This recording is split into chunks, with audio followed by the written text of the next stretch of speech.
Hello, I'm Amber and welcome to the Design Tales.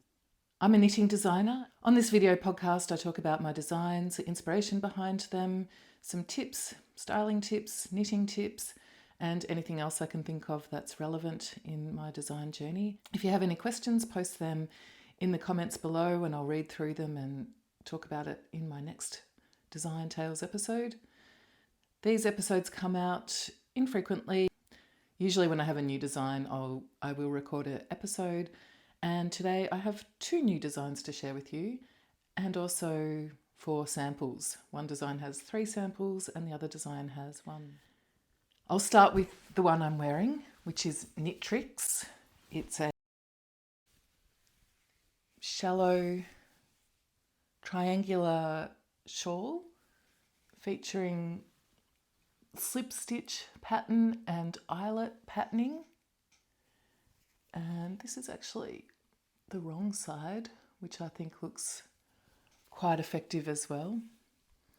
So you can see when I hold it up the transparency that the eyelets create, and that's a cute 1 skein fingering weight plus 1 mini skein project. I called it Knitrix because I was trying to think of a name, and as I often do, I was talking to my partner Andy about it. He said it reminded him of the data streams in the Matrix credits. I agreed and thought, yes, that's perfect. And so we kind of played around with words and came up with Knitrix, which is now the name of this shawl, little shawl. Knitrix is worked tip to tip, so starting at this end, increasing and then decreasing. The design came about when I was invited to attend a retreat called Fibre, Frolic, which is in New South Wales and has just happened over the last weekend. I was invited to attend not so much as a teacher, but as myself to come and hang out and talk to participants. I shared a presentation where I talked about my life's journey leading up to becoming a knitting designer and my journey as a knitting designer. I brought many samples with me and had a trunk show, and then I also gave a demonstration for mosaic knitting and thought it would be fun to design a shawl especially for the weekend. So on the Friday night, everybody received a goodie bag with the yarn for this shawl. I also got a goodie bag, beautiful handmade bags, and in it was the yarn for the shawl. There was an alternate colourway as well, which was a navy blue with 2 kind of neutral mini skeins. When I initially put forward the idea of designing something for the retreat, a little shawlette, Sharon mentioned a couple of dyes that she works with. I had worked with Catherine from the Australian Wool Store before, so I thought I'd reach out to her and talk about yarn ideas, and I liked the idea of a full skein and a mini skein, and then suggested having 2 mini skein options so people could knit this with both mini skeins. You can alternate between the 2 for the detail, the slip stitch detail, or just one, the green, which is what I've done, or the pink, which some participants chose that option. And people could swap skeins with each other and mix it up a bit as well. So there are a few options in the goodie bags. And yeah, I wanted the design to be reasonably cruisy for a retreat. It does take a little bit of concentration at start to get started and cast on. And then once you get going, the rhythm's pretty straightforward. It's quite memorizable once you've done a few repeats of this.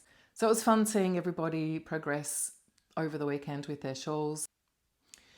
And of course, people brought along other projects to knit as well, so there was quite an array of projects. Also lots of FOs of my designs, which was pretty exciting, so people bringing those to show me and share.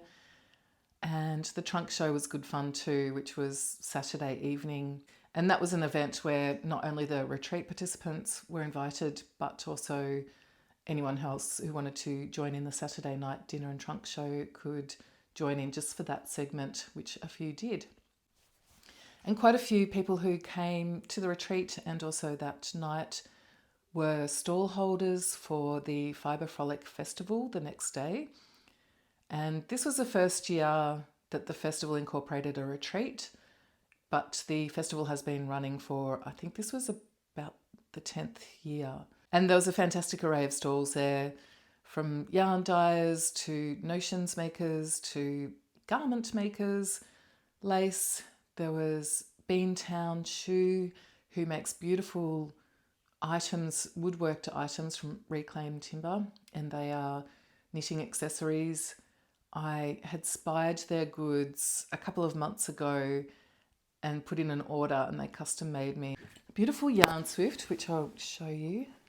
She also put my logo, burnt my logo onto the swift, so it's extra special. So I have already used this and it works beautifully. It smells amazing. She's used some lovely natural oils to finish the timber. So this is reclaimed jarrah, which I feel very lucky to have that incorporated in my beautiful swift. I had also ordered a shawl pin. So Shu carves these out of recycled timber. I haven't actually tried it on yet, but let me have a little go. I imagine you just poke it through like that.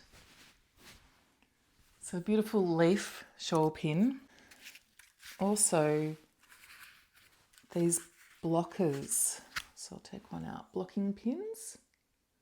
You can see each one is a slice of reclaimed timber. Each one is a bit different, being a natural product.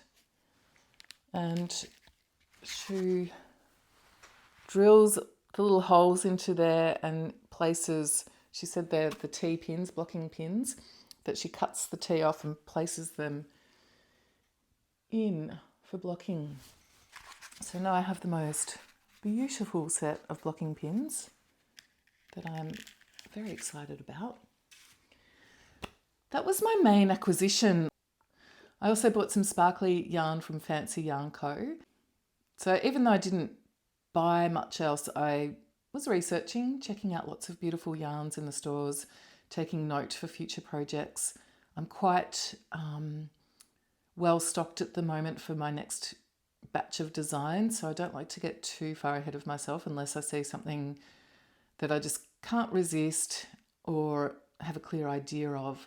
But I did go to a yarn event a few weeks ago, the first ever Gabby's, the Geelong and Bellarine Peninsula yarn show, and acquired some beautiful yarn there. So I'm feeling quite well stocked at the moment. So yeah, not a lot of acquisition. However, it was just a beautiful weekend. It was so wonderful to relax and knit with everyone and connect and chat and meet lots of yarnies and knitters. And yeah, it was a real treat. I made a reel for Instagram of that weekend, and I might pop it on the end of this video. It's not in this wide format. I filmed it in portrait rather than landscape, so it's not quite right format for this, but I'll pop it on the end. And if you want to have a little tour of my weekend, the beautiful grounds that we stayed on, and a tour of the booths at the Fibre Frolic Festival, then watch till the end and you can see my little overview there. So that's the story of Knitrix, which is a pattern that's now available for everybody. It is a really fun knit.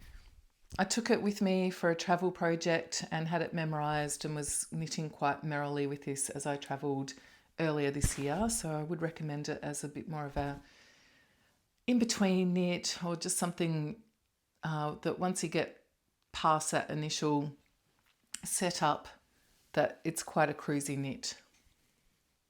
As I mentioned, the yarn is from the Australian Yarn Store from Catherine, who has a beautiful array of yarns, and it was a lot of fun to pick out these colours with her. I was feeling gum leaf, eucalyptus leaf, when I picked these out. I didn't name the shawl until after I'd knit it, as I mentioned.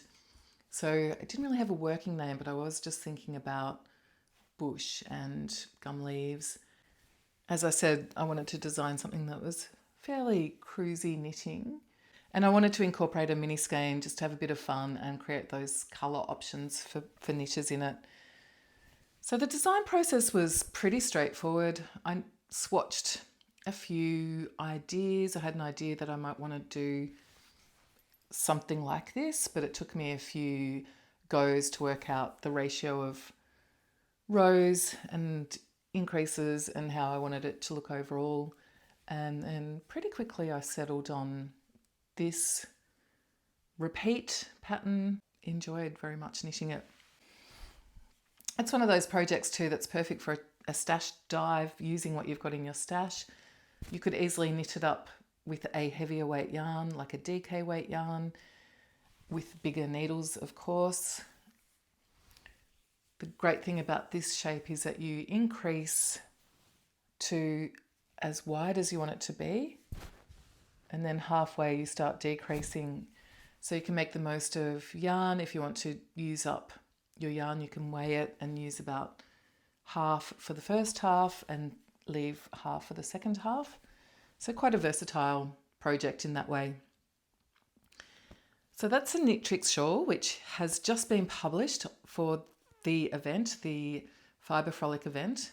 And back to the naming, I almost gave it some kind of Fibre Frolic name, but Knitrix certainly feels very apt for this one. And then design number 2, which I published a couple of weeks ago. This was one I created especially for Local Yarn Store Day, which is probably mostly an American tradition, although there are other countries that like to celebrate it as well, including Australia. We have a few yarn stores that celebrate Local Yarn Store Day, and I am all for celebrating our local yarn stores. Over the years, I've collaborated quite frequently with Koigu Yarn, and they are represented in lots of local yarn stores. So I decided to collaborate with them and come up with a design, especially for Local Yarn Store Day, where we had a special offer, and that was if you purchased a Koigu Yarn kit for my new designs, which was published for Local Yarn Store Day, then I was offering 50% off code for the pattern that accompanied the kit. A couple of years ago, Koigu kindly sent me a lovely selection of their mini skeins so that I could build some kits myself as I'm inspired to. When I was thinking about this design for Local Yarn Store Day, which is the Wibbly Wobbly scarf, I decided I wanted to have 2 options. Koigu Yarn offer a 5 mini skein paint can yarn set, and they also offer a 10 mini skein pencil box yarn set. And I thought it would be fun to be able to choose between either of those sets. So you could buy the paint can set and make a smaller version of my design, or you could buy the pencil box set and make a larger version. What I ended up with was the Wibbly Wobbly scarf. This is the 10 colour pencil box set, and it's a wider version, and this is the 5 colour set and is narrower. They're both the same length, which is a good length for wrapping around a couple of times for a scarf, perhaps even tying up at the front. And with the wider one, just that bit wider, you can potentially wear it over the shoulders for a bit of shoulder warmth. Or again, wear it like a scarf, wrap it around. And there's lots of ways you can style a scarf too. Let me do another one. I love this kind of styling as well. Pulling the ends through the loop. So I had a lot of fun creating these. They're cast on along one long edge with a very long cast on. I suggest a long tail cast on, and there's a tutorial link to give you some tips on how to manage a long tail cast on without running out of yarn. So I created each of these sets with the selection of lovely Koigu yarn I have in my stash, kindly gifted by Koigu. And they then replicated my selections and made these kits, Wibbly Wobbly kits.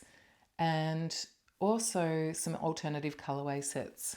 So that was especially for local yarn store day, the Wibbly Wobbly scarf. And then about a week before I published the pattern and local yarn store day, I had inspiration to knit another version, the scrappy version. And it's fantastic for using up all those little balls in your stash. So with this one, I repeated each colour fewer times so that it was more of a striped effect, which meant that for each colour, I only used about 6 grams or about 24 yards per colour for each little stripe section. And so I just had fun diving into my stash, picking out colours.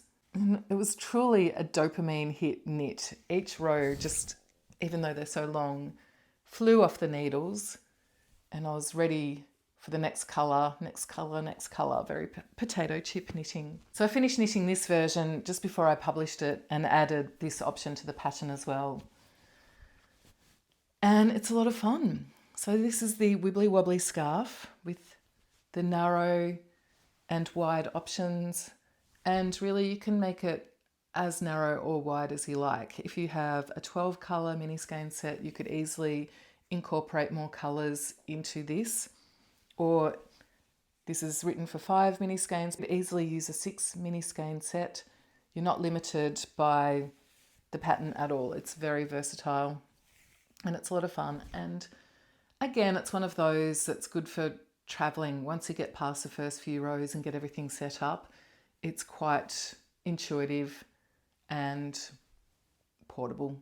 So that was for local yarn store day, and I had a lot of fun designing this. Loved watching the test knitters projects evolve. They chose some gorgeous colorways, stash dove, worked from sets, and the results are just gorgeous. So worth checking out the Ravelry project pages for those.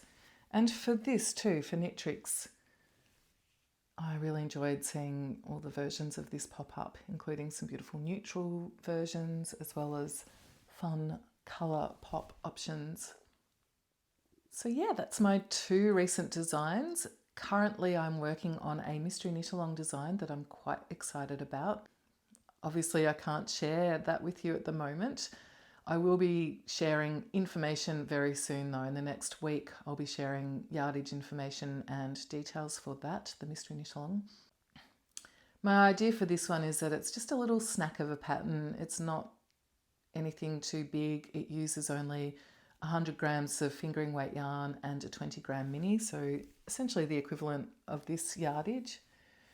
And we'll have 3 clues over 3 weeks, and they're all bite size. It's not a stressful mystery knit along. I just want it to be lovely and fun and just a nice bit of light relief.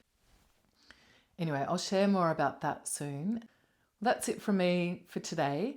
I'll attach that video that I mentioned to the end of this, and you can come join in the Fibre Frolic Festival with me. It's a beautiful location and lots of gorgeous eye candy with all the yarny goodness to check out. And I'll be back soon with mystery knit along info. Until then, love and stitches.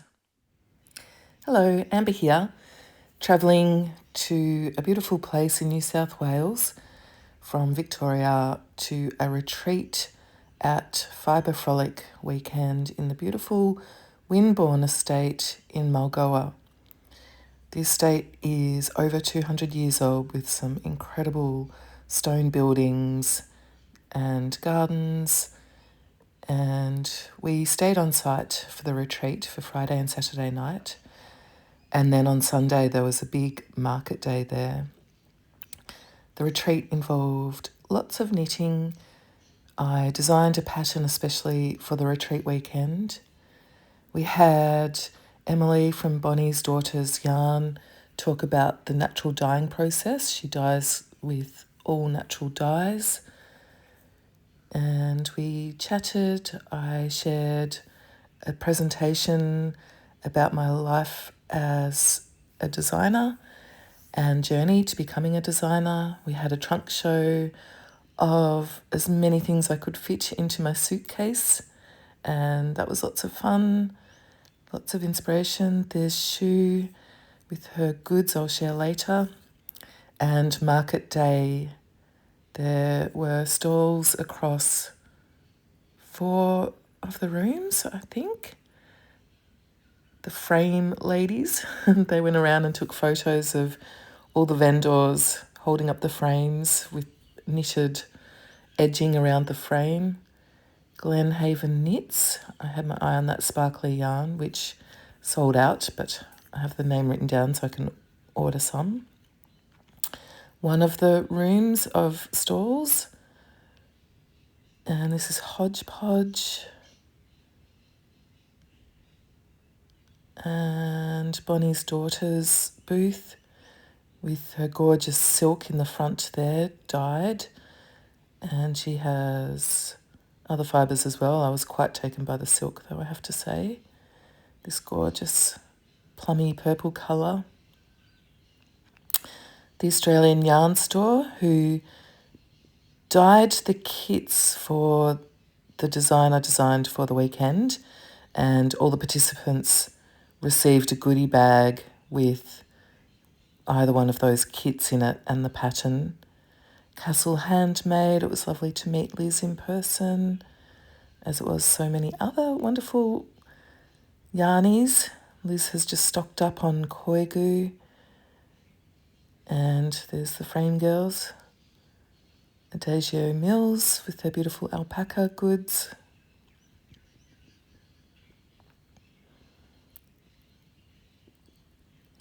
I had early access, so it was just before the market opened, and I wandered around checking things out. I didn't have a lot of time, so it was a bit quick, and I probably rushed by a few stalls, so sorry about being a bit speedy and not necessarily catching everyone. Back in Glenhaven Knits so I could show their sign. And the Photo Girls, I don't know whose stall that was actually, another one I whizzed by. Fibre Frolic, who organised the event, also have their own local yarn store, so they had a booth as well. Lots of local goods.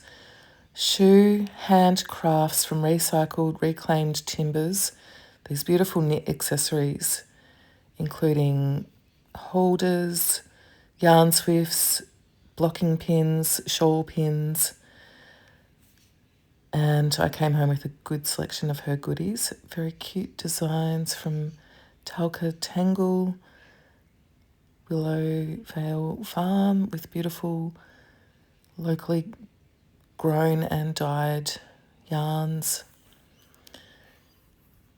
And Waratah Fibres, beautiful yarn. Some of the stall holders were on the retreat with us as well, so I got to get lots of beautiful handcrafted bunting decorating the place. Gorgeous lace knitting and lace work, handwork. Pirate pearls. Arr. Gorgeous yarn. Things are still being set up too when I was wandering around. And that's that gorgeous lace again.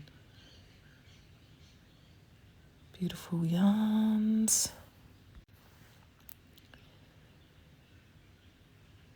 And the Yummy Yarn Co., which is a yarn store. A beautiful array of yarn in there. And the Three Muskets Fibre Farm with gorgeous Rebecca and the lovely kits that she makes for children and also adults. I'm looking forward to having a go of that little weaving set. Knitting machine demonstration. More yarn. Didn't quite catch the name of that booth. And another room full of goodies. This room used to be a stable 200 years ago. Gorgeous neon yarn. Jokomomo textiles. Fancy yarns. Australia, they run the Australian Yarn Show. I did buy some gorgeous green sparkly yarn from them. amazing hand knits and kits by Jane, who designs them and knits them and also has other people knit them, shawls and kits. And this young entrepreneur with her first market stall, she's 13, selling 3D printed yarn bowls, which just about sold out on the day. They were very popular. Lots of fun, and you can find out more about those from the Fibre Frolic stall, or local yarn store. I set up a little area with a trunk show so people could come and try on things and chat to me about designs. And there were ukulele players. There was a band who I didn't capture, but I did capture the ukulele player with her crochet jumpsuit, which was so cool. And so many people brought things that they'd knitted with my designs, which was wonderful. And home again.